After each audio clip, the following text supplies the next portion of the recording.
হাসিনার নেতৃত্বে আওয়ামী লীগ তারা অত্যন্ত পরিকল্পিতভাবে এই ঘটনাটির সঙ্গে যোগ সাজশ করে যথাসময়ে যথাযথ ব্যবস্থা গ্রহণ না করে তারা এই ঘটনাগুলো করতে দেন। দুদিন ধরে বিডিআর পিলখানাতেই হত্যাযজ্ঞ চলে।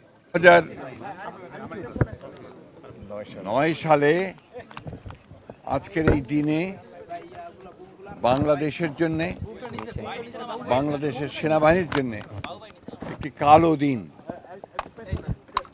এই দিন বাংলাদেশের শত্রুরা এবং বাংলাদেশের যে সেনাবাহিনী, সেই সেনাবাহিনীর শত্রুরা তারা চক্রান্ত করে বিডিআরে যে অভ্যুত্থান নাম করে সেনাবাহিনীর চৌকস 57 জন সেনা কর্মকর্তাকে নির্মমভাবে হত্যা করে এবং একটা তছনছ করে দেওয়ার একটা অবস্থা সৃষ্টি করে সমগ্র নিরাপত্তা ব্যবস্থাকে।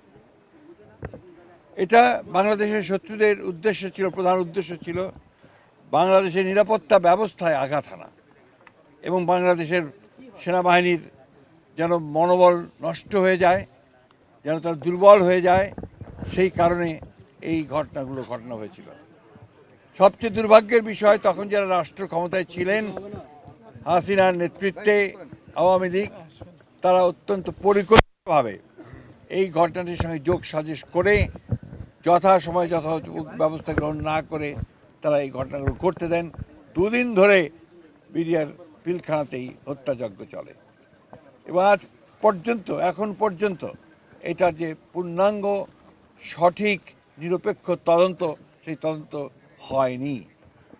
আমরা সরকারকে ধন্যবাদ জানাতে চাই যে সরকার অন্তত এটাকে শহীদ সেনা দিবস হিসাবে ঘোষণা করেছেন এবং আমরা আশা করব, প্রত্যাশা করব যে এটার পূর্ণাঙ্গ সঠিক নিরপেক্ষ তদন্ত করে সঠিক বিষয়টিকে উদ্ঘাটন করা এবং যারা দায়ী তাদেরকে তাদের শাস্তি নিশ্চিত করা, তদন্তের মধ্যে বিচারকে নিশ্চিত করা।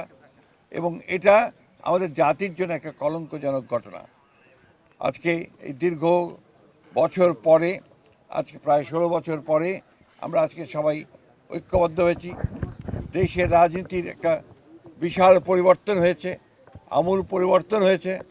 বাংলাদেশের ছাত্র জনতা সেই ফ্যাসিস্ট শক্তিকে উৎখাত করে আমাদেরকে সুযোগ সৃষ্টি করে দিয়েছে আজকে একটা নতুন বাংলাদেশ নির্মাণ করবার। আজকের এই দিনে শহীদদের প্রতি আমরা গভীর শ্রদ্ধা নিবেদন করছি।